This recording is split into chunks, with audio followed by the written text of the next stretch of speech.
Very good evening, ladies and gentlemen. I warmly welcome all of you to Homeland's group of companies. And to get started, ladies and gentlemen, talking about Homeland's group of companies, today they're celebrating 20th anniversary. First of all, let's have a good round of applause in wishing all of them happy 20th anniversary, Homeland's group of companies. And in commemoration of their 20th anniversary, today, you're well aware they're hosting the Property Show and Investment Forum 2023. A very warm welcome to the directors, shareholders, stakeholders, and all the well-wishers who are present here today. A very good evening and a very warm welcome to all of you. And now, to get a little bit into detail about their journey, started in 2003, and so far, the 20 years as they celebrate, they have passed many milestones. And to name a few, they have won the Best Developer of Sri Lanka at the Asia Property Awards, and they've got the Fitch Rating A, LKA, only real estate company in Sri Lanka to receive. This reflects the financial stability of the company.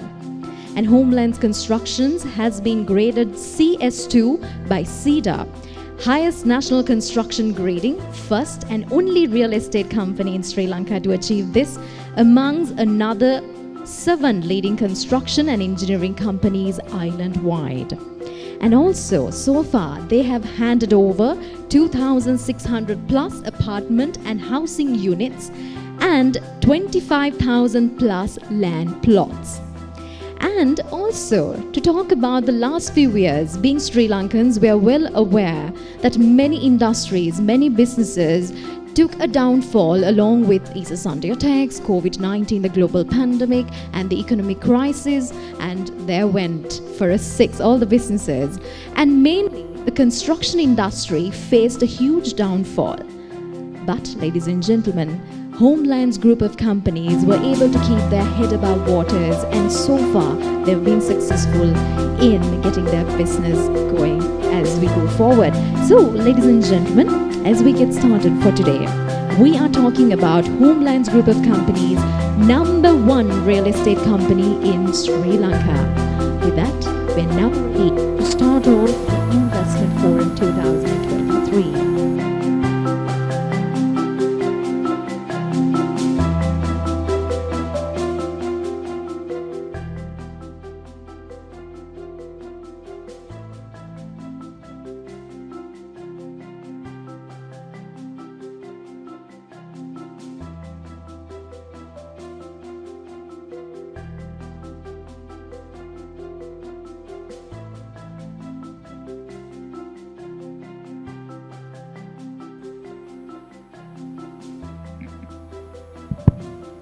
Thank you very much. Welcome to everyone. My job is, it's a privilege actually to moderate such an eminent panel.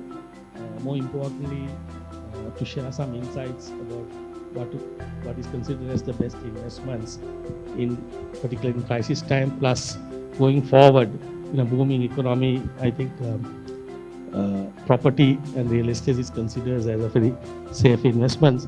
So I will ask some few questions to share some insights in terms of to this benefit of the audience. And we have about 45 minutes. Thereafter, we will take some questions from the audience, not on an in-person basis, but through the WhatsApp service. Thank you very much for inviting me. And also, I'd like to thank Mr. Nalin Hera for this panel discussion, as well as for his celebration of 20 years. Congratulations, Nalin. And let me talk about the construction industry. I have been in the construction industry maybe for last 30, 40 years. So I'm sure you will know my age if I say that. But otherwise, the construction industry in the last few years, we have faced challenges, mainly because there was a currency crunch, there was COVID, there were many challenges. Economically, we were not very good. And also the government of Sri Lanka also restricted the imports. In the construction industry, all our construction is based on imported items, other than sand and metal. All of it is brought from abroad. So because of that, the government thought that by restricting some of the imports, they can save dollars, but at the same time, whether they can get all our suppliers and manufacturers to do their own thing and have self, like tiles, various things to be produced in Sri Lanka. But of course, this didn't go very well in the construction industry, because construction industry, we do a project for a period of time. So we cannot afford to wait till somebody manufactures, supplies and send it, you see. So that didn't work very well. Okay, so because of that, the builders, the developers, all of us, consultants, face a very big challenge. But of course, you must remember that the construction industry is very flexible and very adaptable. Now, if you look at homelands, even though we had all these kinds of problems, they were adapting. You see, that is the secret of our construction industry. Our consultants, our developers, our builders also adapt themselves to these challenges. So in the industry, even though we've had quite a lot of problems with all the imports going up, right? But we are slowly coming out of it, and all the consultants, the contractors, and the government is now helping the construction industry to go forward. Actually, it was a very difficult time for us, and also it has been a challenging period for us. There was a bit of risk and been a disappointment in terms of both the real estate and construction industries. So, you know that the construction industry is a very sensitive industry. So, as a reputed developer and responsible builder, we realize those areas and how crucial it was. So you can remember that the 2019 we faced the Easter Sunday attack, and later on the very next year there was another disaster came to the country. So COVID-19 pandemic, it was badly hit both real estate sector as well as the construction industry. And again last year we happened to face the worst economic crisis and worst political unrest in the country we have ever had in our history. So due to those problems, actually some construction companies during that period collapsed, and some construction companies became bankrupt, and most of the constructions work on sites halted, and totally supply chains collapsed. So, and also during that period, so whole sector was suffering from unavailability of the material in the market. There was a very limited supply of the materials during that period, especially last year. So, and also, so we had that the import restrictions brought up, and again that price escalations and fuel shortage and the power crisis. Those are the problems that we faced during that time. So as a developer, I think we were able to handle this pressure timely, and mainly what we did was that we strictly stuck to our basics. We changed our construction timelines, we changed our construction plans, we changed our construction strategies during that time, and we introduced now new construction plans, new construction timelines, new construction strategies, and also that we were talking to our customers who reserved these properties, and kept them updated regularly, and also got their support as well. So mainly what we did was we never stopped construction work on sites. We managed to continue all the construction sites. We decided not to stop even a single day any construction work of the sites. It was actually not much hard, because that's according to our organization structure and the company setup. We have everything under one roof.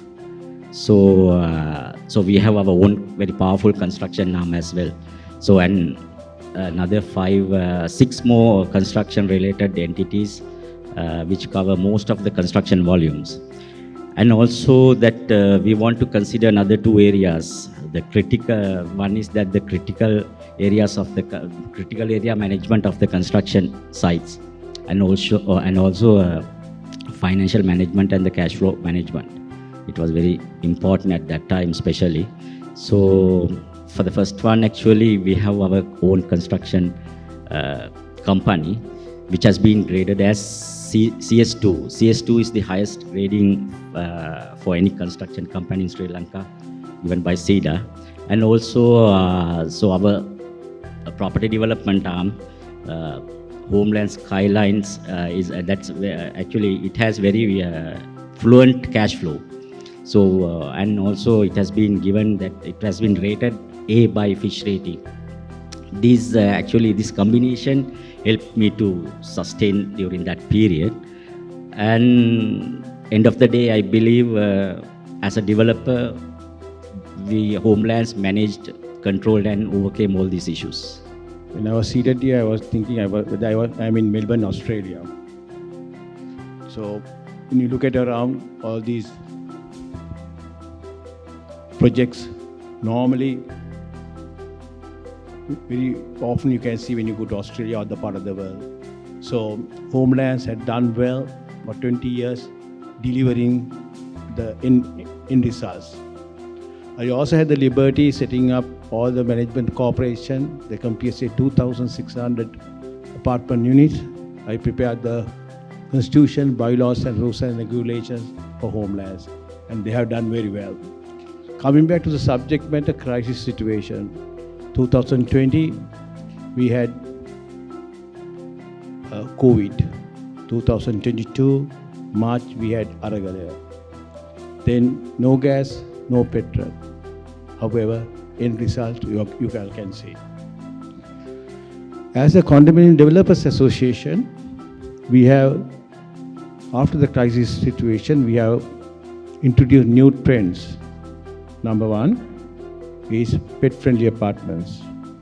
So there are people who like to live with pets, who doesn't like to live with pets. So I would like to propose Homelands also to do a pet-friendly apartment. Probably Nalin's daughter can take it up, because pet-friendly apartments have been now approved, recognized by the regulators, but it will not apply for the old ones. Coming back on the same subject matter, service apartments. So most of you all must have bought this apartment for investment purposes. So new trend, like pet-friendly apartments, we are trying to get legislation straightened out for service apartment. On the same subject matter, you all would have bought apartment for investment purpose. So we are having discussions with SLTD, Sri Lanka Tourist Development Authority, homestay. When you buy apartment for investment purpose, you need to see the ROI, return of investment. Now, most important, we are discussing homeowners association. Now, when you look at Canterbury, there are apartments, there are single homes. So homeowners association is a very important subject matter. At the moment, for homeowners association, there is no father, no mother. So we have discussed with the Condominium Management Authority, regulator, regarding homeowners association to make the legislations. Then, when it comes to mixed developments, now, new trend, we have mixed development, ongoing projects also we have mixed developments. So we have introduced multi-tiered management corporation, so that management will be very easy. The commercial entity will be managed by subsidy management corporation. The residential one will be managed by the residential management corporation. We are yet to introduce these laws to apartment ownership law. Other part of the world, they have it. Sri Lanka sometimes very slow, but we will push it as the association. Then with the Urban Development Authority, the regulator, we have got flexible rules and regulations so that developers can boost and we can build more and more condominiums to Sri Lanka to boost the economy. First and foremost, thanks Nalin for inviting me, and then let me wish Homelands a very happy journey into the next maybe so many years to come. I'm glad to be here. I think, Nista, I'll try to put it into a perspective in two ways.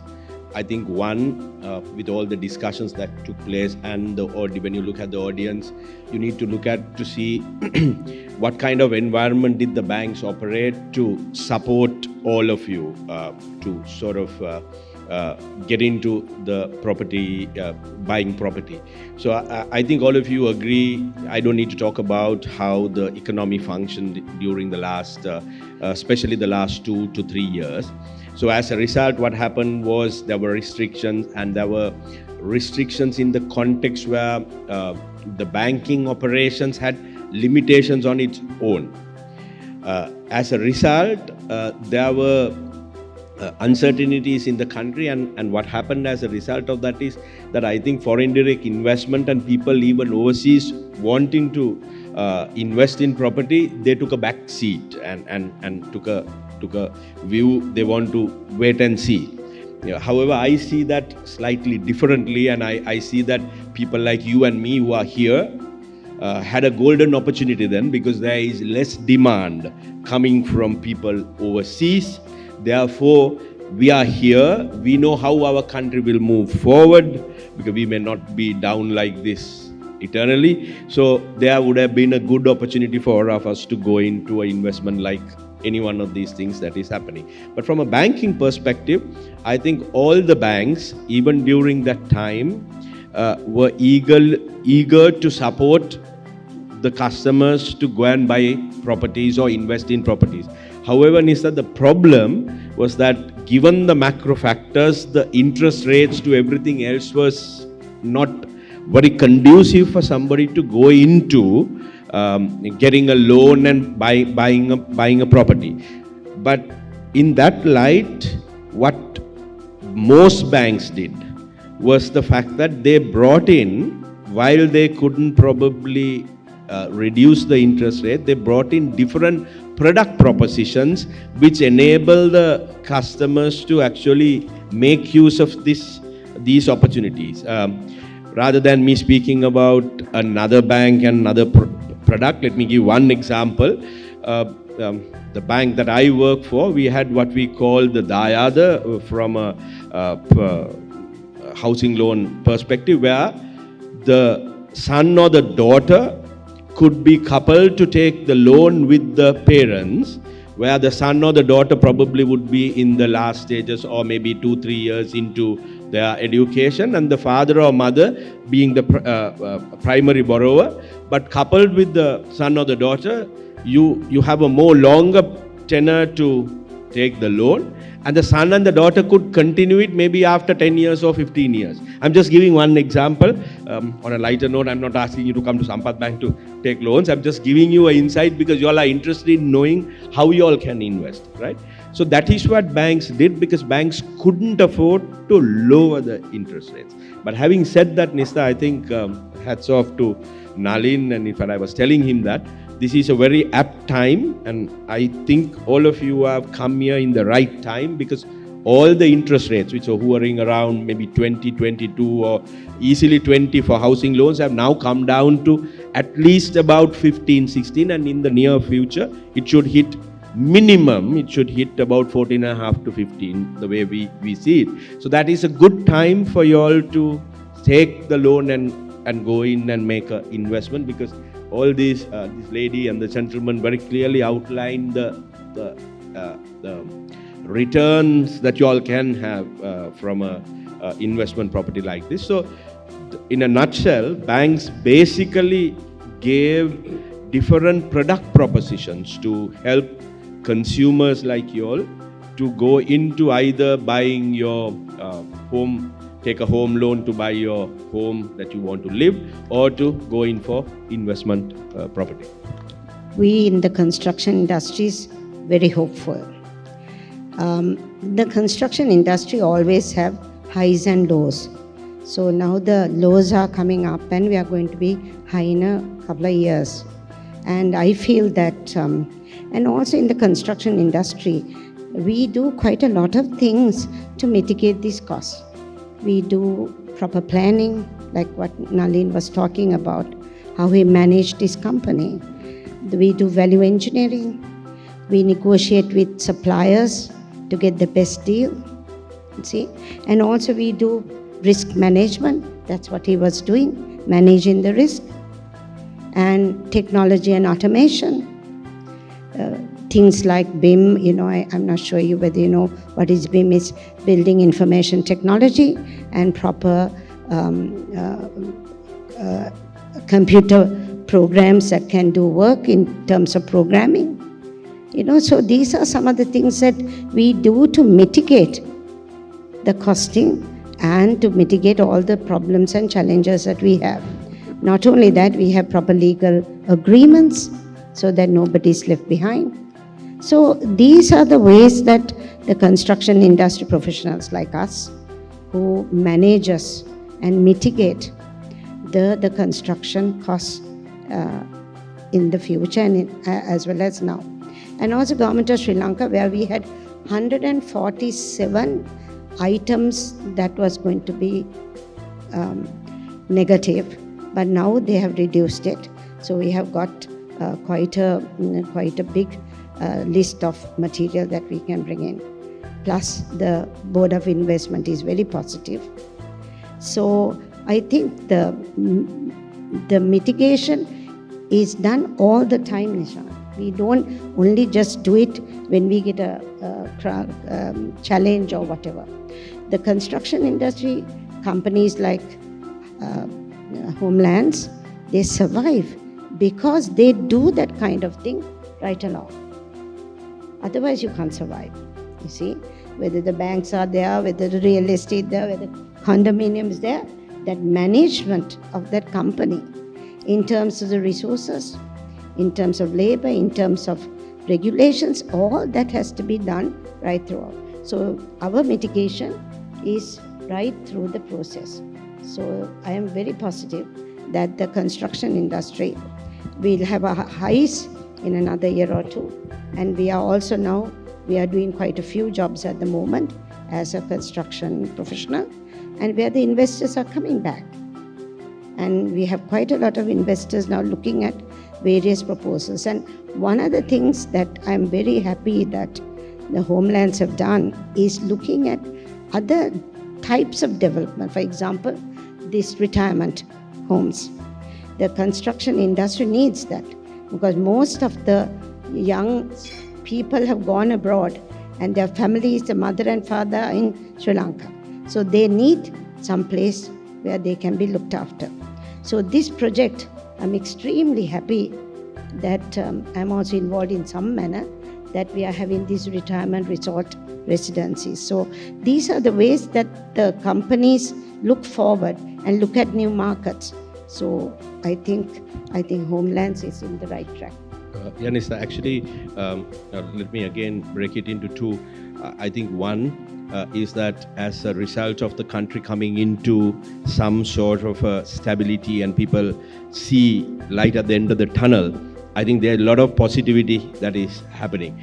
And as I mentioned earlier also, all banks have schematized a product portfolio for these type of housing, we call it housing loans, but these type of investment loans and things like that. So in that product portfolio, almost all banks have both LKR and foreign currency loans that they give for investment like this. So we see that there is a lot of tendency for Sri Lankan expats living abroad who are actually looking for these type of investments. There again is that I think even during the crisis, for them there was not much of a major issue in terms of the interest rate.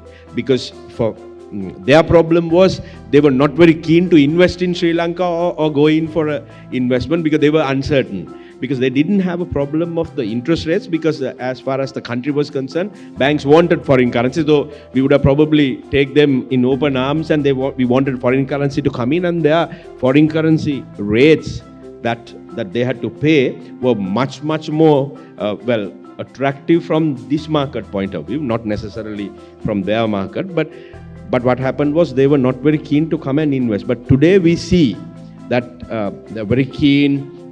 They are looking at these markets, not only Sri Lankan expats, but we are also looking at foreigners who are working here, who want to make this as their second home, and allow me to convert it to how it benefits all of you. So you want to get into any of these investments, and there is demand coming from people from outside for this. Your value of what you pay today automatically will go up. Again, permit me, Nista, not as a banker, to say a little something on the same lines, because I'm one of Nalin's customers as well.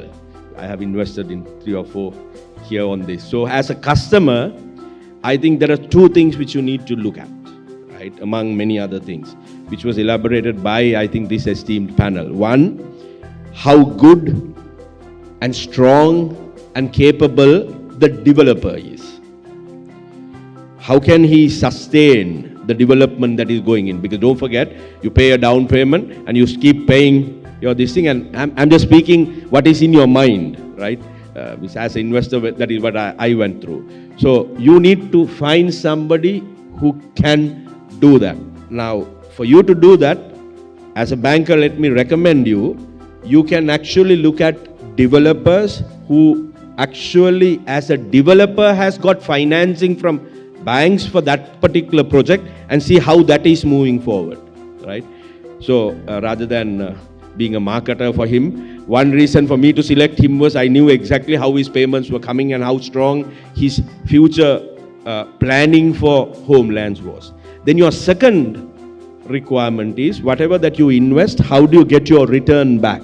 And like I think he mentioned very clearly, there would be ups and downs in the market where your investment return may not give you the kind of return that you're looking at. How I looked at it is, you invest in a property. Today, to the next 3 years, you may not get the return what you want. Say, for example, at the end of the day, you still have the property, which you can keep looking at it. But if you look at another investment, not outside property, you need to have expertise in investing in those that kind of an investment. For example, you go to a different investment, this thing, you need to have the expertise. But here, your expertise comes from the developer, and you need to just monitor how it is coming up. So your risks, I would say, are moderate at best. So that is what I think from a audience perspective that you would want to see. And from a banking perspective, we see that there is inquiries, there is more tendency now, because don't forget, the urban housing requirement didn't go out during the last 3 years. It's just that you and I had taxation, our salaries remained the same, and what was going out was much more. So we didn't have money to go into this. Now that the rates are coming down and you know that there is some element of stability, I think the demand is still there. So there are a lot of inquiries for people to go into housing investments. Can I say one more thing? As a construction professional, it's very important, even if you do an investment, the property or the facility that you get is solidly built and it is quality-wise fantastic. So homelands have got CS2, which is the highest for construction in Sri Lanka. So that also has given them that added advantage of being not only a developer, but also a builder who gives quality facilities. So I just want to say that, because for me, in the little time that I have met them and seen their products, their quality and solidly built is very much there. So I like to congratulate Mr. Herat on that. Thanks for that intervention, and also leads me to my final question to Chairman himself. How do you see the future I know you have few projects, ongoing projects, and maybe there are more in being planned. How do you see the future in the next 3 to 5 years?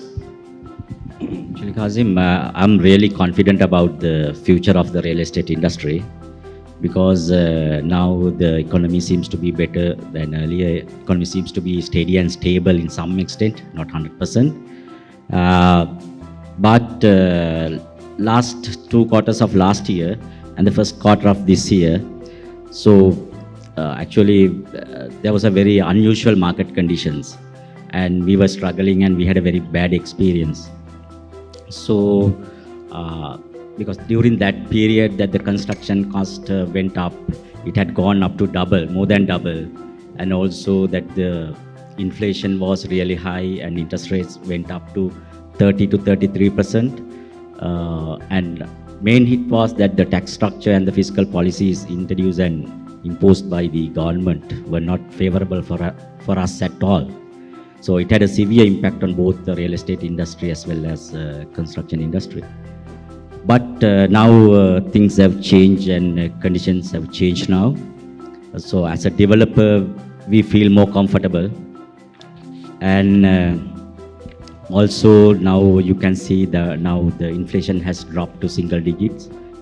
And also interest rates are coming down slowly. And there are no any political unrest in the country, and also the prices of the building materials are now more competitive. So main news is, as Roshan said about the tourism sector, it has turned around and improving significantly. I think it's going to be the next window for us. So, and also now we are getting more inquiries from the local buyers and we are getting more inquiries from the foreign buyers as well. The significant improvement of the foreign buyers inquiries because and leads, and also but you know that our residential real estate market is a bit volatile here. It's running like a mathematical wave, ups and downs, and good times and bad times, because we had a very bad time. Now we are in the inclined leg of this curve.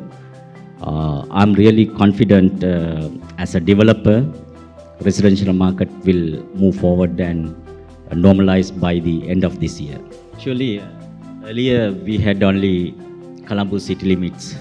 So now actually we have gone to other areas as well. So you can see, so one example, you can see that we started recent last year, Nigambu, there's another project, condominium projects. We had a very huge demand for that. And even so our Canterbury also not in Colombo, it's a bit away from the city. So there was a big demand for that setup because we developed some the attractive the facilities and all. It's kind of some new village type, urban development like. So that's why that we do that outstation as well. But I think now there is a demand for the outstations as areas. May I add something, Nishta, to that? I think again from a audience benefit point of view, I think the demand for housing from moving out of the urban cities is there. I think you as an investor, what you need to look at is, for whatever is worth, look at the next 10-year plan of the infrastructure development of the country. The roads, how they are going to come in, how the infrastructure is going. Again, on a lighter note, whether that will happen or not, let's leave it there. But look at it and then make your investments there. And from a developer point of view, probably they do that mathematical calculation more than any one of us. So they'll probably see, okay, where the development and the infrastructure is going, and they will probably have that coming in. Because at the end of the day, if you have a good road network and a good public transport system, with the way the fuel prices are going up, you will never want to have your own car. You will probably want to take a LRT or have this thing. So that is what I think you and I as investors would probably want to look at. So that will pave the way to having houses on the outskirts. Eco living, sustainable living. Yeah. These are the new trends in the world, even Sri Lanka. Everybody is moving away from the city to have much more relaxed life. So I think that market is going to be very big. rather than living in Colombo. Okay, excellent. I enjoyed the insights actually, and I'm sure the audience would have felt the same. But due to time constraints, I have to close the panel discussion. We're going to go on for another half an hour maybe. But thank you very much. Please give a round of applause to all the panelists for being very frank, I would say, in terms of their own opinions and remarks. So thank you very much. Over to you. Thank you very much. Shall we have another big round of applause to all the panelists for taking their time out of the busy schedules and coming in for an insightful panel discussion today. And that indeed was a very successful investment forum. And with that, ladies and gentlemen, I would like to invite Mrs. Amaya Herat, Director of Homeland's Group of Companies, now to present some tokens of appreciation to our panelists and also for the moderator. Shall we have a good round of applause, ladies and gentlemen?